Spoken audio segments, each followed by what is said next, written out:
Thank you, Madam Chairwoman, and thank you, Secretary Vilsack, for being with us today. It's always good to see you. It has been a while since you've been in front of the committee, and there's just been so much happening across the front of agriculture, and you've heard a number of those issues coming from my colleagues.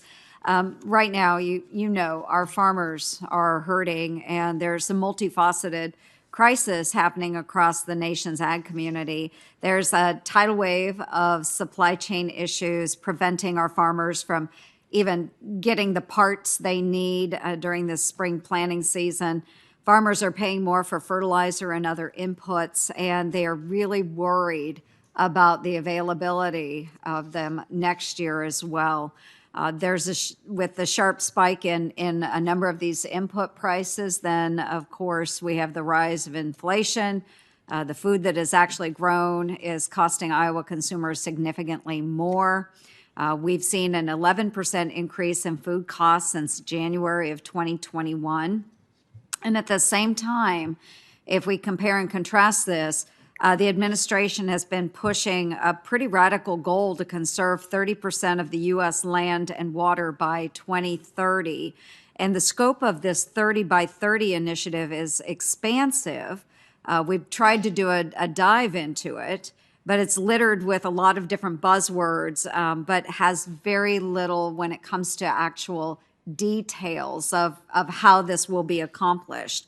One of the things that we looked for was an actual definition for conservation or what lands would be included. And so if we can dive into a few of those issues. I had this issue raised by an Iowan at one of my town halls just recently. He had a concern about the 30 by 30 initiative. And his concern was that it would be used as a method to undermine private property rights and lock up more land.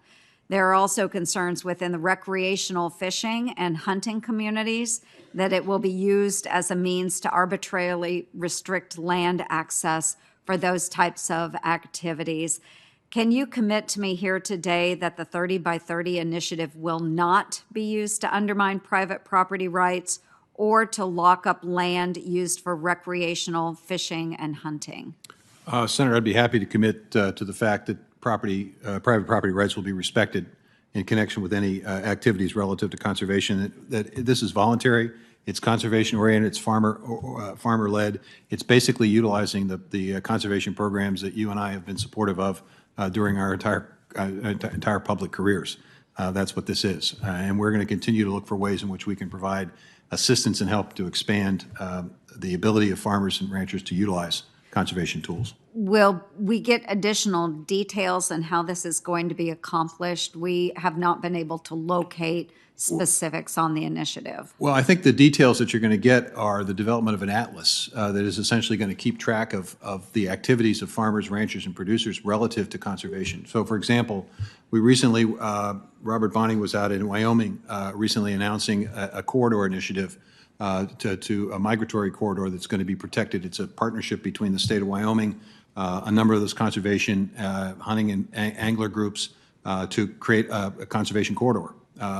Resources provided by the USDA, state resources, combining, leveraging, creating an opportunity for assistance. It's that type of program that I think it's collaborative, it's farmer-led, it's rancher-led, and I think you know, we're going to continue to emphasize the fact it's voluntary and it's by all means going to respect private property rights. And will they also maintain the rights of those hunters and fishers to engage in those types of recreational activities then? Part of the reason we're doing this is basically to expand opportunities for hunting and fishing because we understand and appreciate the important role that plays in a rural economy. Okay, I do appreciate that. Iowa farmers are really working hard right now to raise the crops and the livestock that are feeding our nation and the world, and they're being hit hard by inflation and supply chain challenges. You're the co-chair of the President's Supply Chain Disruption Task Force. What actions has the task force taken to help lower prices and ensure supply today of those necessary inputs for farmers during this growing season and for next year? Well, we have been working in terms of our ports to increase hours of operation.